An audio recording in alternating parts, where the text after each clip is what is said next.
So, welcome to Northern Powerhouses, our business success stories series of interviews, where we discuss with local business leaders their backgrounds, their successes, their challenges, and what's really driving them forwards. And this afternoon, I'm delighted to have with us Jo Densley, who's director at Relish Food Marketing. So, firstly, Jo, thank you for spending some time with us. And if you'd like to introduce yourself, Relish, what you do, how you help people, that would be wonderful. Well, firstly, thank you for inviting me, Chris. It's really a pleasure to be here. So, I started Relish Food Marketing about 12 years ago now. So, I've worked in food and drink businesses, sort of large corporate ones, medium-sized, small ones for all my life up until then, basically. And I wanted to take all the knowledge that I'd learned and help startups and small challenger food and drink brands. So originally it was set up as an online resource. So there was lots and lots of advice and templates, and it was a club where people could pay a small membership fee for a month and access all the things they needed to learn to start and run a food business.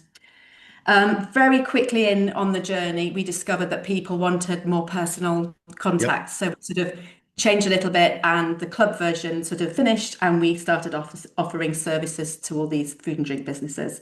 The aim of it was to help with every single step of the journey. So right from that, you know, light bulb moment at the beginning when you've got an idea to launch a food or drink product, right through to the end, seeing it on shelves in supermarkets and everything in Brilliant. between, including food product development, PR, marketing, sales.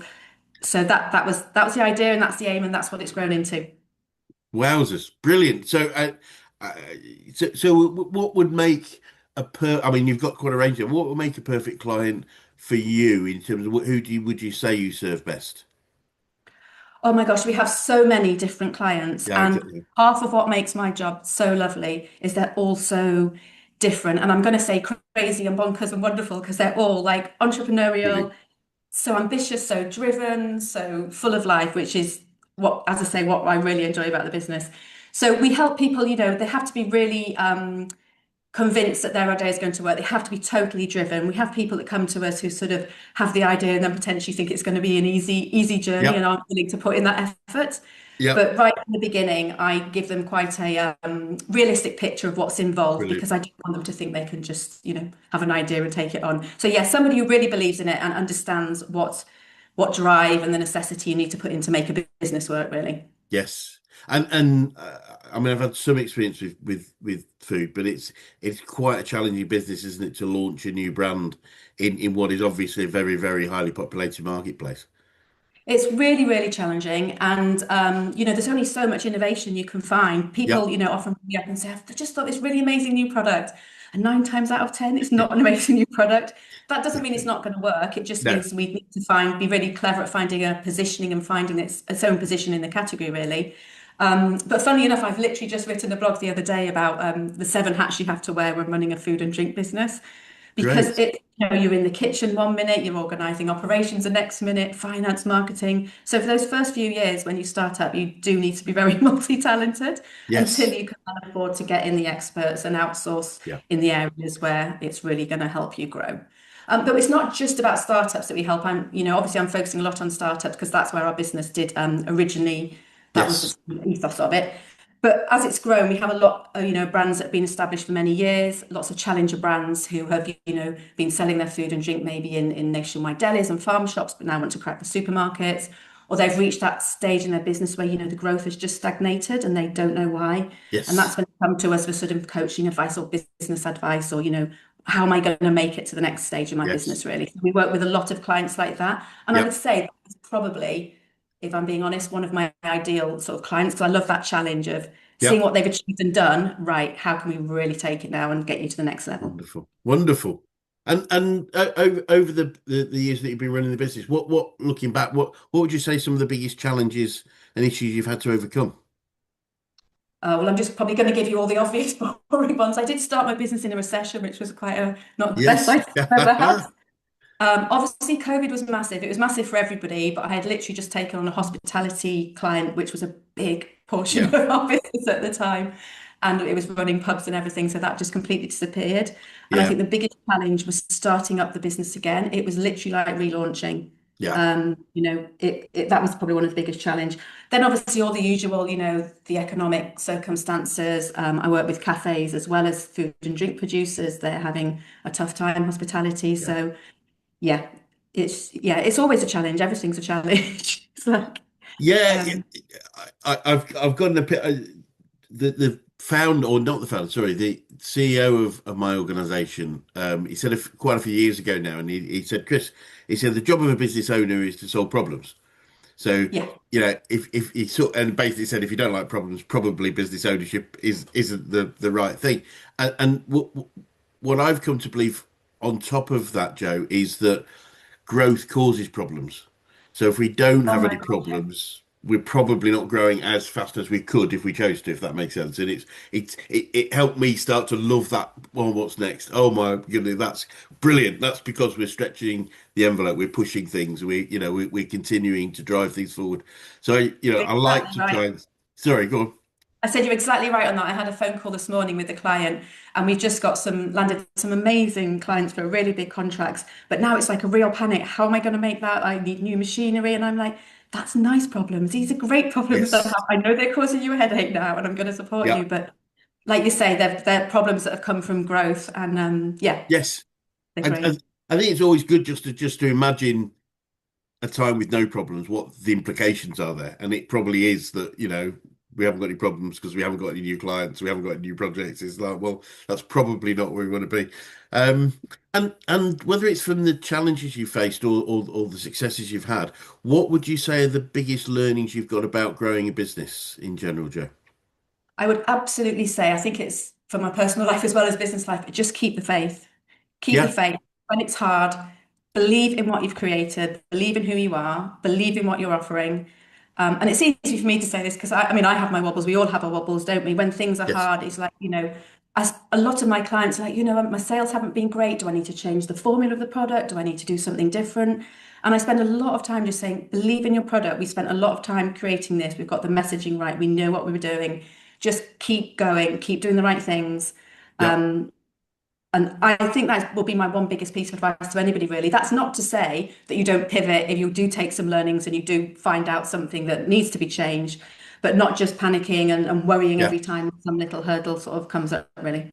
It's yeah, I think and it's so difficult, isn't it? Because we don't know, success will come, but we don't know when, and that's the challenge, isn't it? Is not know when. I love. There's an old story, and I don't know if it's apocryphal or not, but I think it was said to be um a gold miner in I think the Yukon in one of the sort of the second or third largest gold fields of the 1800s, and worked his mine for about 18 months and broke his body and just got to a point where he'd had enough and he just couldn't take it anymore, and he packed everything up and he sold his claim for like $1 or whatever it was, and the guy that bought it, he dug 3 feet more and hit one of the richest seams of gold that had ever been seen, and it was you know Um, and it's just an interesting story that we just never know, and that's the thing, isn't it? We've got to be conscious of that this is the right thing, but if we've done all the research, if we do have that belief, then it's someone used the acronym focus some time ago, and I quite liked the acronym was for focus, which was fixed on course until successful. oh, I've not heard that one. I like that. I I quite might, I like might that. It's do quite that one. Yeah, it's quite nice. Yeah, it's quite a nice one to actually think about, isn't it? And that is it. And it's that chatter, unfortunately, the chatter in the back of the head that's saying, "Is this right? Are you sure?" Yeah. And all I mean, those I things. totally get it. I totally get it when I'm talking to my clients. They're investing a lot of Yes. money, to try and do it. But I was updating my website recently, and on one of the pages, it was like how many clients I'd worked with. So I was counting through them all again. And it's 450 food and drink businesses I've worked Wow. with. Wow. So, I've watched a lot of them go through similar issues. So I feel more confident saying to my clients now, keep the faith because success will Yes. come. Success can come if Great. you put in the effort and if we do everything right. So, I know lots of businesses fail and there's lots of statistics out there. And I'm not saying you can always, mitigate against the circumstances, but just make sure that you do believe in what you're doing and carry on doing it right and it will work out in the end. Yeah, and the thing, a lot of failures, unfortunately, are as a result of giving up rather than absolutely, there's a large number that fell from a financial perspective, but it is that ability not to find a way forward, or how Yeah. can I pivot? We were talking about that Yeah. earlier. How can I move it slightly and find that next way forward? So it's yeah, You have touched on one of the key things, though, there. Finance is a massive issue. Yes. Probably one of the biggest challenges for my clients is, working with challenger brands and startups. It takes that investment to get to that next stage of Yes. growth. And it's not easy. Well, I would say that was probably the biggest challenge for all of my clients is cash flow and financing. I Um, I can imagine that creating a new product and then developing it is going to take a lot of money up front, isn't it? So before you can be it absolutely absolutely sure is. of success. So I can totally understand that completely. And I think you're probably where we're a business coaching organization. I'm keen to know who the best coaches you've worked with, whether that is business, sport, or life in general, Joe. Who's had the biggest impact on you? Do you know what? I've had so much support from places where you wouldn't necessarily, imagine it comes from. So, Yeah. support from clients, support from Yeah. colleagues, support from friends, family. So I don't think I could probably say this one coach has given me more than anybody else because I think over the years at different stages of my business, Yes. different people have just come in at the right time. Yeah. And it's a very, very supportive industry, the food and drink industry. Great. That's another one of the lovely things I love about it. I was down at the Farm Shop and Deli show last week in Birmingham, where all the food and drink producers are there and all the buyers, and it was such a lovely supportive atmosphere. So many people helping each other, giving advice, sharing their journeys, Yes. and I just think that's so important Yeah. to have that. It's not competitive and cutthroat. It's Yes. lovely. So yeah, there's lots of people out there they're helping each other and supporting other people, which is great.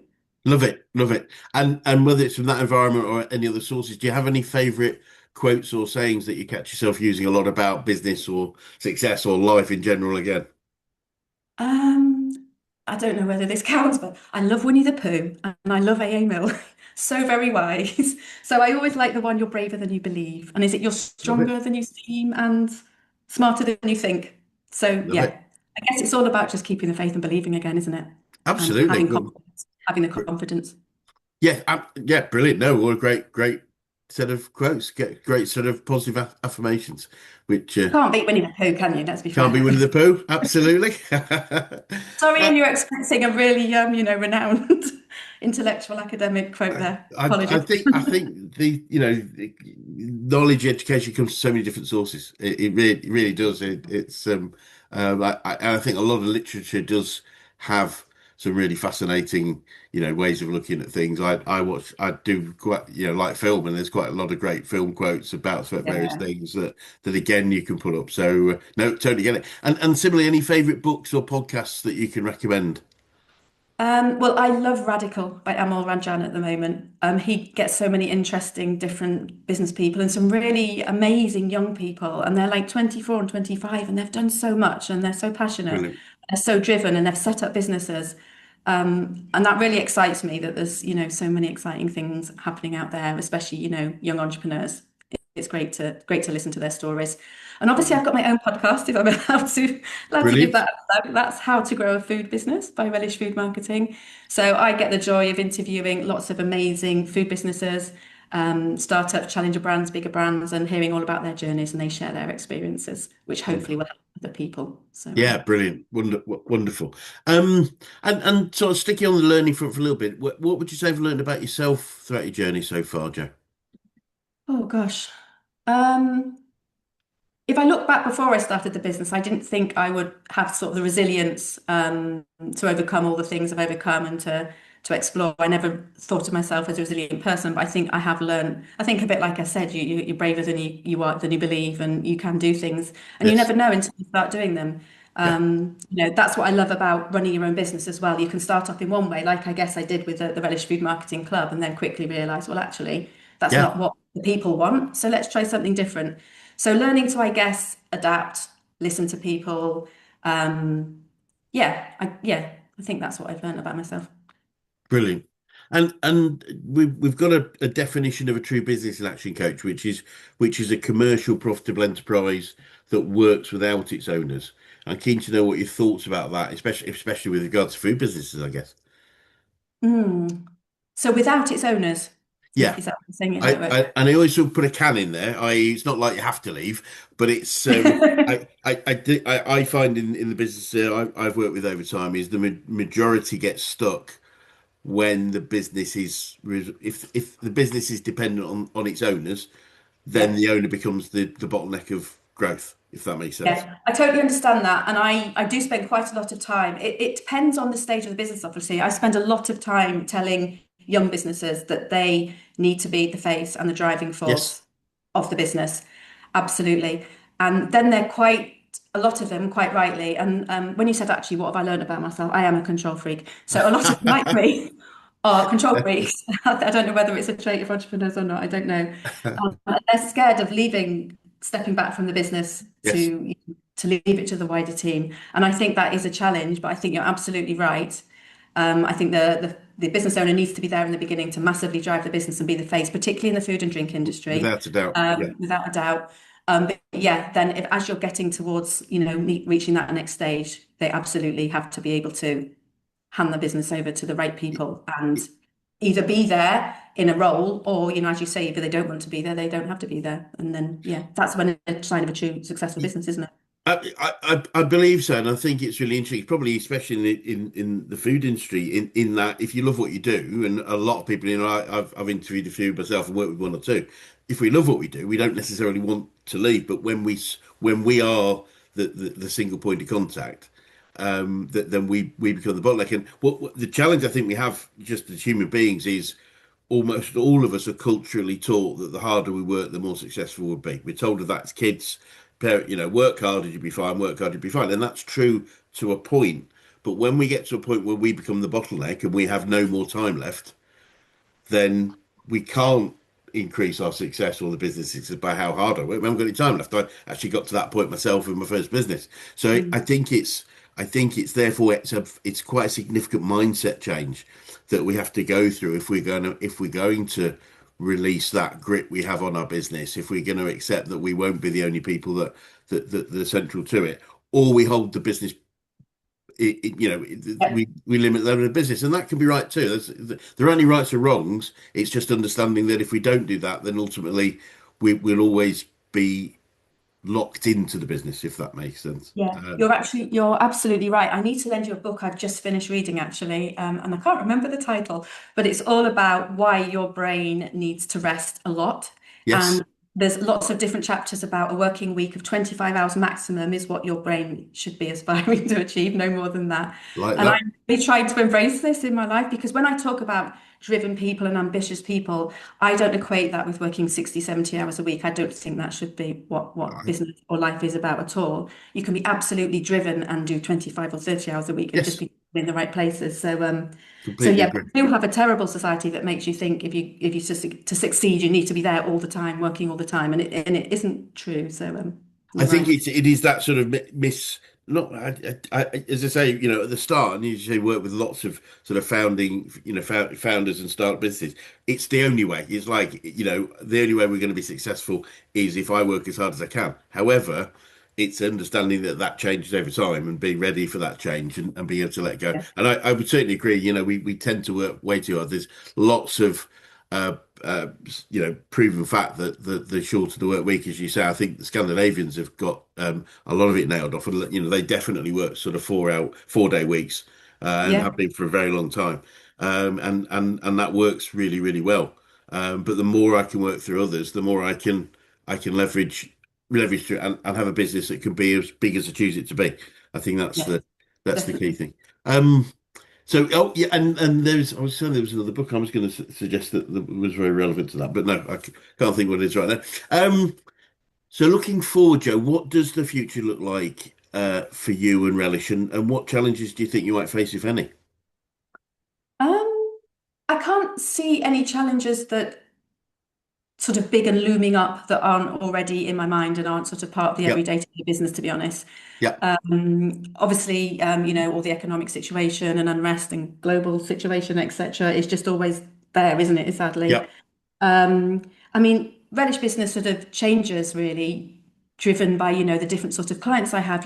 One year I can be like massively doing lots and lots of marketing support for businesses. Another year it might be, right, we're all about sales, we're all about sort of business plans. It's a lovely mix of all the different services. And also it can be very driven by I have a team around me who all have different areas of expertise. So I can sort of, lean into what projects they want to do and drive that and sort of shape it really what we want to yep. do.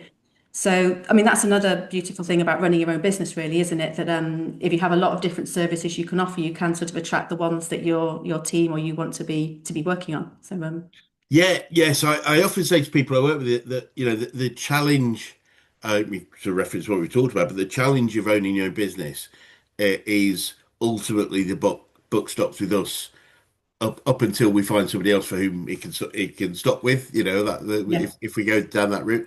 But the great thing about having your own business is we get to choose exactly how it is, how we work, who we work with, how often we work, how long we work, and that's what's so freeing about it, isn't it? Is that we can choose who we work with, and we can be really clear on I only want to work with business of this type, of this size, of this culture, and I think that's such a empowering thing, and then one of the most wonderful things about having your own business, I'd suggest. it's really empowering, and we're making it sound really easy. But I'm looking back like 5, 7, 8 years now when I couldn't really choose who I work with. Now I'm No, probably that's true. Yeah, you're position. right. And it took me probably 5 years to realize I'm running my own business. I'm stressed because I'm making myself stressed. Nobody else is hitting a stick over me like they used No, to. So you say it's empowering and freedom, and we're making it probably sound a bit more glamorous than it is. You can choose to a certain extent, can't you? But yes. it takes a lot of time to learn that, I think, or perhaps that's just me being a slow learner. I don't know. No, I, So I, I think you're right. I mean, it is something to be achieved rather than from day one. But I guess from day one we can still choose. It's just being comfortable with the implications of that choice. As you rightly say, yeah, when we always used to say, perfect client is anyone with a heartbeat and a checkbook in the good old days.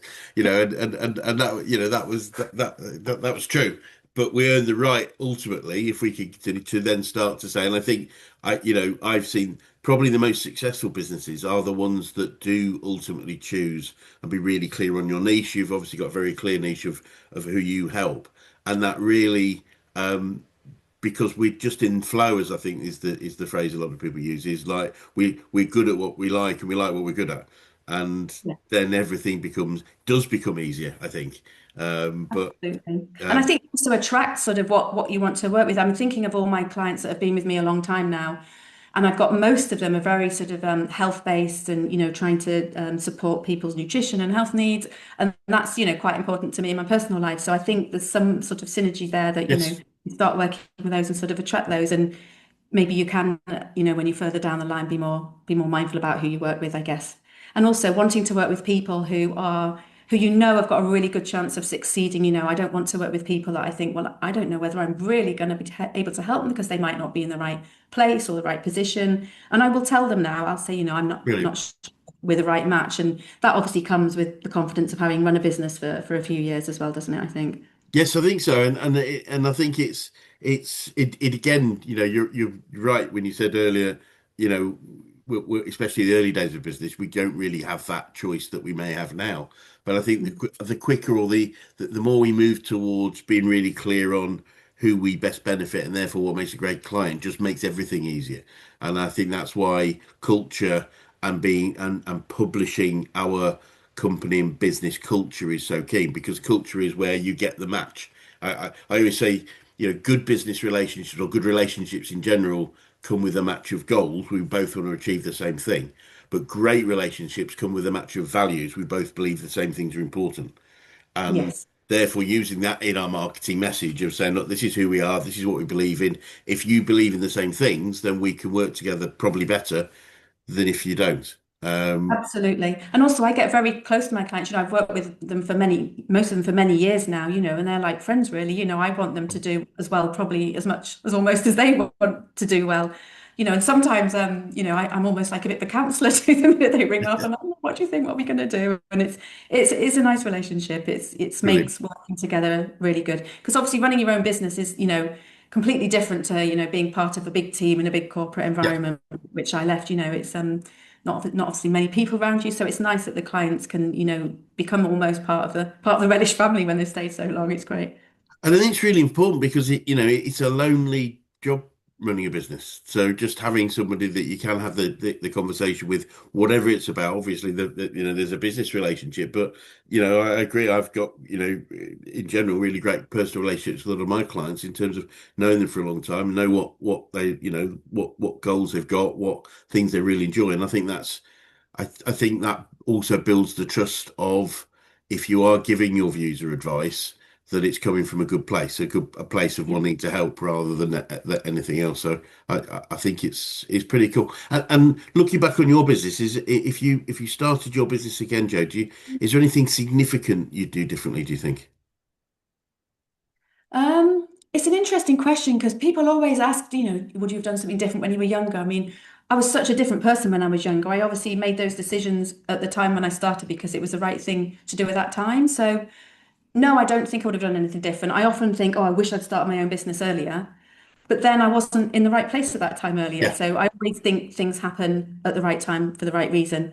Um, so yeah, I'm sure I could have done loads of things a lot better, but I don't look back on it and go, oh, no, I did that wrong, I did this wrong. We are where we are, and we've grown into what we've grown into, and I don't regret any choices or anything. So yeah, it was. I did start the business with a founder, a colleague who I used to work with, a co-founder, Yeah. um, and she quickly left after the beginning because realised that running her own business wasn't for her. So that was a big challenge to suddenly adapt from, okay, we're doing this as a joint enterprise, and now, okay, I'm on Yes. my own. That's strange. But I don't think, oh God, I wish I'd started it on my own because I learned so much from setting it up with her. She was an absolute, Yeah. gem setting it up. She did some amazing work. So yeah, things have changed, but I don't think I would have done anything differently that I can think of. No, brilliant. So, if I may ask you a question, feel free not to answer, but it is an interesting point. Is that you came together as as a partnership, and then your co-founder realised it wasn't right for her. What made it right for you? So there must have been a conversation. I'm guessing. Oh heck, have I done the right thing? Is this right for me? What was that self-talk? How did that work for you? I mean, I don't want to sort of obviously speak for her reasons for not wanting to carry on, but 100%. Get that. yeah, my reasons for staying, I think, well, I'm very pig-headed, and I'm very, if I'm going to do something, I want it to work. I don't, Yep. I just don't want to give up on something really. And I put a lot of work into setting up. I mean, crikey, setting up a business isn't for the faint-hearted. I'd done a lot of work whilst, still doing my other job and having two young kids. So there was absolutely no way I was going to walk away from it till I'd given it a good shot. So I guess again, I just keep the faith. Perhaps I always knew to keep the faith. Perhaps I haven't learned that. I don't know. I think there's that common core. I think it was really interesting. It is like, yeah, I've done all this work. I'm going to keep going. I'm going to make it Yeah. successful. And I think that is a core facet of so many people that start businesses or start and maintain a business that has longevity. Is that, Yeah. as you say, the pig-headedness of saying, I'm going to make this work. However, And there were very strong reasons for me wanting to leave and be, my own boss and not be tied to corporate life anymore. So I yeah, kept that in mind. And also there would have been a massive thing, I'd given up on it. What if it what yes. could it be, So Absolutely, and I think that keeps us going, rightly so, yeah, because it's like totally. it's achieving our true potential. I think. Yeah. Um, Wonderful. So, Joe, thank you. It's been really fascinating talking to you, and talking to you, and I could continue for all afternoon if I'm honest. But uh, and for anyone that's watching would like to get in touch with you or Relish, what would be the best way of doing that? So if you go to my website, which is www.relish-marketing.co.uk, all the contact details are on there, phone, email, contact form, whichever way you prefer. But I'm always happy to have a chat. I absolutely love chatting to people and talking about food and drink ideas. It's so Brilliant, interesting. All the people I work with are lovely. All the ideas are just crazy and fab. And yeah, so happy to have a chat brilliant. with anyone. Well, it'd be great to swing by another 6, 12 months and just see next Yeah. stage of the growth of what you're doing. But for now, thank you so much for your time. No, thank you. It's been a real pleasure.